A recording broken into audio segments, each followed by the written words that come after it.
Welcome to qnawire. A large tank is used to collect water during a heavy rainstorm. A graph of the amount of water in the tank as a function of the time since the beginning of the storm is given.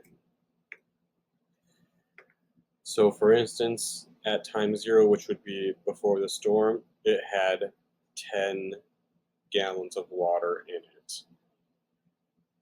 Okay, how much water was added to the tank in the 40 minutes since the beginning of the storm? So that would be when T is 40. So when T is 40, according to the graph, the output is 30 gallons.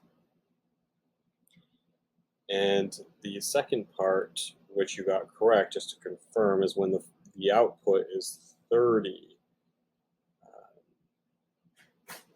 then T is 40.